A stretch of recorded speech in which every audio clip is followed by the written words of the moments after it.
Oui, vous savez, nous sommes le même pays à grande tradition familiale de paix, cultivé par un homme d'exception, le président Houphouët-Boigny, dont nous avons été nourris à la sève vivifiante de l'amour, de la fraternité, du partage.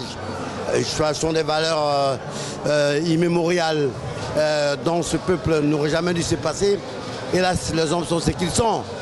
Nous avons nous-mêmes sacrifié à des rituels ou à des valeurs négatives qui ont failli détruire notre pays, mais malheureusement, heureusement devrais-je dire, nous sommes restés nous-mêmes, un peuple qui a de la mémoire, un peuple qui sait se souvenir, un peuple qui a la conscience que son avenir repose dans la jeunesse, que pour projeter sur le futur, il faut s'inspirer du passé et pour vivre le présent.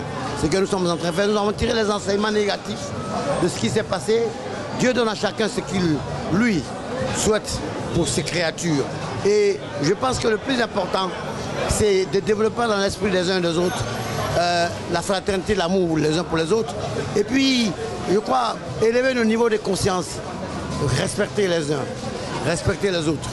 Et appuyer les actions de paix et de développement. Choisir pour chacun et pour soi-même ce qui peut porter haut le flambeau. Quel est votre regard sur les 2 ans de gouvernance du président Ouattara? Ah oui, mais vous savez, vous voyez ce qui est fabuleux. Ça saute à l'œil. C'est d'abord la précision, c'est une vision, c'est une perception philosophique et morale qui n'a rien à voir avec les positions antérieures des dirigeants. Aujourd'hui, c'est un pays ouvert. Nous étions pratiquement, j'allais dire, au bord de l'asphyxie politique et diplomatique. Presque aucun pays n'avait de rapport avec la Côte d'Ivoire. Il a fallu donc lever tous ces verrous, donner le gage, l'assurance, que c'est un pays qui compte dans la sous-région, qui en était la plaque tournante, qui en est même, j'allais dire, la soupape de sécurité. Partout, les gens sont venus vers l'Eldorado Côte d'Ivoire, parce qu'il y avait un grand chef, dont le phare illuminait les consciences en Afrique. Et j'allais dire, 20 ans après sa mort, c'est un des siens, un de ses fils, celui-là même qui le sauva de l'humiliation qu'ont voulu lui infliger, qui à son tour sort des terres.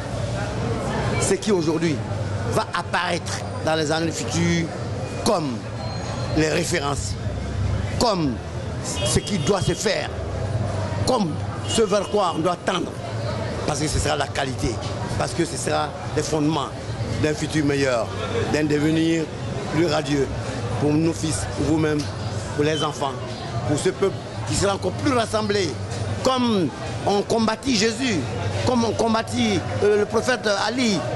Tous les grands ont été combattus, mais tous les grands ont gagné. Et c'est ça la grande leçon qu'il faut tirer.